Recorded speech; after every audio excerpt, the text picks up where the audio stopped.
A long time ago in a faraway land, there lived a man named Cipriano. He was a powerful sorcerer, a master of the dark art. And one day he decided to use his powers for a very special purpose. He wanted to create a love spell. A spell so powerful that it would make anyone fall in love with him. He gathered all the ingredients he needed, rare herbs and flowers, animal bones and teeth, and even a lock of his own hair. He ground them all together in a mortar and pestle until they formed a fine powder. Then he mixed the powder with water and drank it. But this was no ordinary love potion. It was a powerful magic that would bind the drinker to Cipriano forever. And as soon as he took the last drop, he felt its effects. His heart raced, his skin flushed, and he couldn't take his eyes off his reflection in the mirror. He looked different, more handsome, more charismatic than ever before. This was exactly what he had been looking for. Cipriano went out into the world and started testing his new powers. He walked up to people in the street and whispered a few magic words,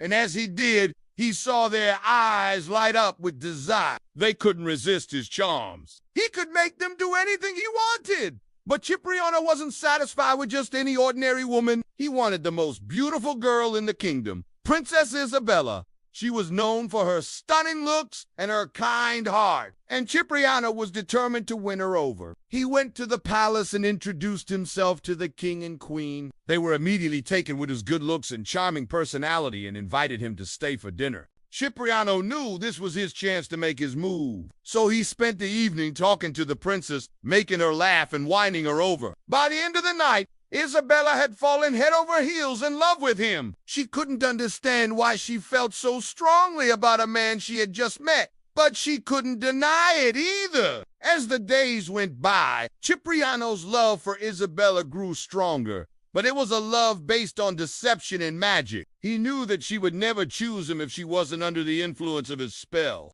and so he continued to keep up the charade, pretending to be the perfect man for her when in reality he was nothing more than a manipulative sorcerer. Meanwhile, the king and queen were suspicious of Cipriano. They could sense that something was off about him, and they were worried that their daughter was in danger. One day they confronted him and demanded an explanation. Cipriano, however, was prepared for this. He had foreseen the king's suspicions and had already made a plan to deal with them. With a wave of his magic wand, he put the king and queen under a sleeping spell, then took Isabella away from the kingdom, far away to a secluded cottage deep in the woods. There he kept her prisoner, forcing her to drink the love potion every day to keep her under his control. Every day he would tell her romantic stories and make her believe that their love was true. But deep down, Isabella knew something wasn't right. She couldn't shake the feeling that she was being manipulated. And as time went on, she started to doubt Cipriano's love for her.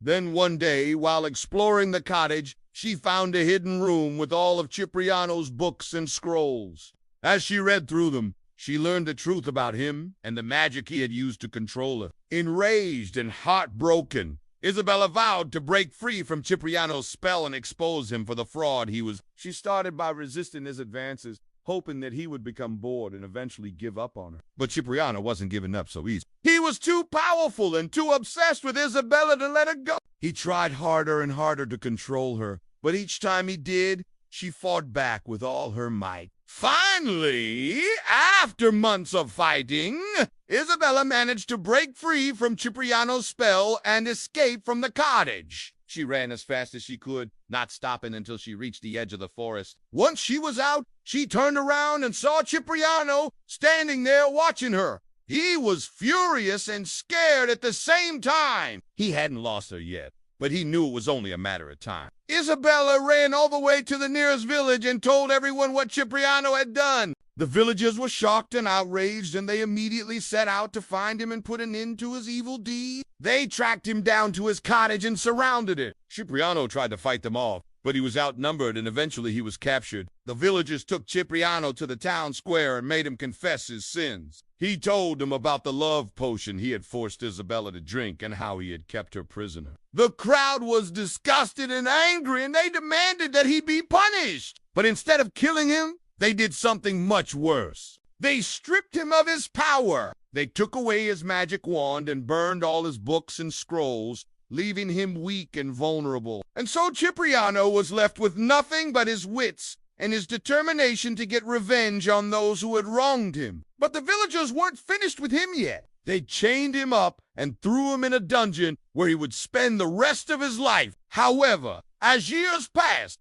and the villagers forgot about him, Cipriano began to plot his revenge. He made friends with the other prisoners and learned their skills. He studied their ways and learned how to fight, how to steal, and how to survive in the harsh world outside the dungeon walls. And as he grew stronger, so did his hatred for the villagers. He vowed to make them pay for what they had done to him. But Cipriano was a patient man. He knew that revenge was a dish best served cold. So he waited, plotting his next move. Meanwhile, outside the dungeon, the villagers had moved on from the events of that day. They had rebuilt their lives and forgotten about Cipriano. But he never forgot him. He waited for the perfect moment to strike back. And when it finally came, he was ready. Cipriano escaped from his chains and made his way out of the dungeon. He was weak and injured, but he was determined to get revenge. He found the villagers and started picking them off one by one. He used their own weapons against them and made them pay for what they had done to him. But as he was carrying out his revenge, Cipriano realized that he didn't feel any satisfaction. He had been consumed by anger and hatred for so long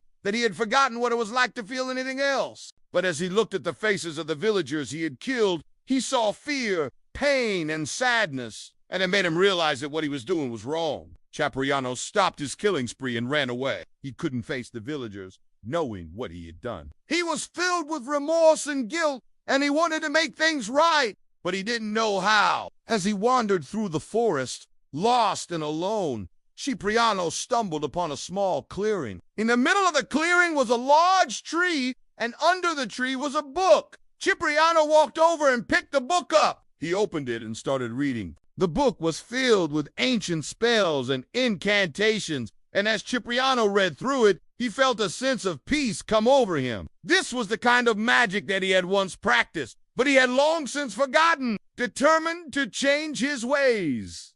Cipriano began studying the book, trying to learn as much as he could. He practiced the spells and incantations, and slowly but surely, he started to feel his power return. However, this time he used his powers for good.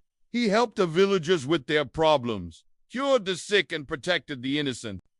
And as he did, he started to feel a sense of purpose he had never felt before. Cipriano became known as the Sorcerer Saint, a man who had once been feared, but now used his powers to help others. He was respected and revered by the villagers, and he finally felt like he belonged. However, some people still feared him, believing that he was using his powers for evil. Among them was a young woman named Lily. She had heard stories about the Sorcerer Saint, and she was determined to find him and put an end to his life. Lilith was a witch who had studied dark magic, and she was powerful beyond measure. She sought to destroy Cipriano and prove that magic was truly evil. But Cipriano wasn't afraid of Lilith. He had faced many enemies before and had never backed down. He knew that Lilith was dangerous, but he was also intrigued by her. He had never met a woman who was as powerful and passionate as her. And as they fought, Cipriano couldn't help but admire her strength and determination.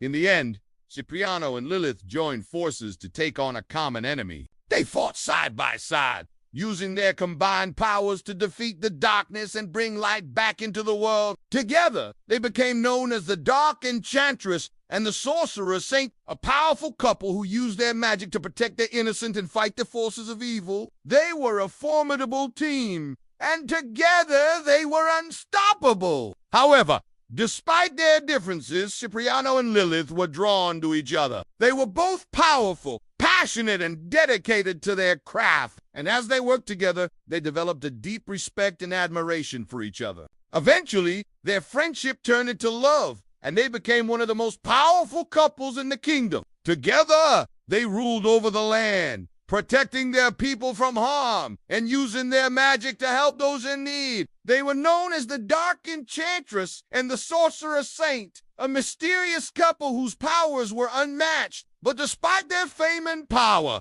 they remained humble, always remembering where they came from and the struggles they had faced to get where they were. Together, they were a force to be reckoned with, and no one could stand against them. Their love story became a legend, whispered around campfires and sung by bards. The Dark Enchantress and the Sorcerer Saint, a mysterious couple whose powers were unmatched. Thank you for watching the video. Please subscribe for more videos like this, and leave a comment below with your thoughts or ideas for future videos. We appreciate your support and hope you continue to enjoy our content.